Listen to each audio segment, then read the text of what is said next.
Alright, so far I have showed you how to use the mouse for dealing with the elements in your Word documents here. And so we've looked at how to select some text, make some changes very basically with the ribbon. But what about for those of you who like to keep your hands at the keyboard? And of course, the more comfortable you are with a particular application, probably the less and less you're going to reach for the mouse in order to make a change. Well, there are lots of keyboard shortcuts that are integrated into Word 2007, just like they have been in previous versions of Word. And what I really want to reassure you is that most of the ones that you're probably familiar with are going to be kept intact and make the upgrade, or if you're using this for the first time, a lot of the common shortcuts that are used throughout the operating system, Windows for example, can still be used in Word. So to give you an idea what I mean here, let's just make a selection of text, and let's move the mouse so that we don't see the palette there. What happens if I do Control X? Well, that is the keyboard shortcut for cutting text. What happens if I do Control V? Well, that's the keyboard shortcut for pasting text. And what's really helpful, now probably everybody knows those keyboard shortcuts already, or at least probably 75% of the audience at least. But what's really also helpful is that as you start to use the ribbon, if I hover the mouse, you'll see the keyboard shortcuts for a particular action or a particular command that is in the screen tip. And to make sure that those screen tips are on, again, open up your Word options and screen tip styles, show feature descriptions in screen tips. So make sure that that is not the setting. Don't show screen tips. One of these two will be just fine. So OK. So if I want to paste text or if I want to use the format painter, all of those are shown. The keyboard shortcuts are shown, the control ones in the screen tip themselves. So what happens if I were to do Control S? Well, you'd save. What about Control P? Well, you'd print. What about Control N? If I do Control N, I get a new document here, which I will now close.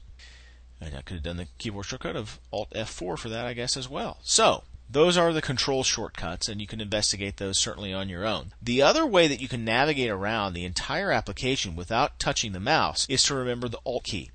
And when I hold down the Alt key, all I have to do is press it one time. I see a bunch of little buttons pop up all over the ribbon. 1, 2, 3, 4 gives me quick access to the quick access toolbar, or quick shortcuts to the quick access toolbar. If I do an F, that opens up the Office button menu, as you can see here. And if I'm in something and I want to go out of it, all I have to do is remember the Escape key. So Escape gets me back there. Escape again makes those buttons go away. So if I want to switch, for example, to the page layout, hold down the Alt key, and just hit it one time, hit P for page layout, and now if I want to apply themes, I can do TH, and now it opens up my TH, or my themes gallery, after pressing TH on the keyboard, and I can use the arrow keys now and make a selection and apply a completely different theme, and you can see in the background that the live preview is taken care of, giving me a glimpse into what that's going to look like. Escape, Escape once again, takes me back a step in this, and Escape one more time takes me all the way out. Alt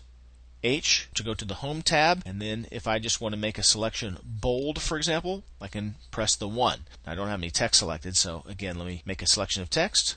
Alt H for Home, 1, and I've just made the selection bold, which it was bold before, so Alt H 1 again makes that selection bold. Finally, what I want to point out in this module is that there's a reference guide for you for keyboard shortcuts. There are dozens more keyboard shortcuts I can show you in this module, but it would take up another 10 or 15 minutes. So rather than do that, I just want to get you pointed in the right direction, and that is the little Help button. You can press F1 on your keyboard, a shortcut for the help files, or you can just go up with the mouse, click on that little blue question mark, and do a search for keyboard shortcuts. When you do a search for keyboard shortcuts, you should see this right at the top of that list, keyboard shortcuts for Microsoft Office Word, and this will provide you a pretty handy little reference. So navigating the ribbon, quick reference for Office Word, so find and replace, browse through text, Control F brings up the find dialog box, and so on and so on. Again, I don't want to read you the entire interface here, the entire help file, but rather just let you know that you can go here to look up or even print out a reference card of quick little keyboard shortcuts.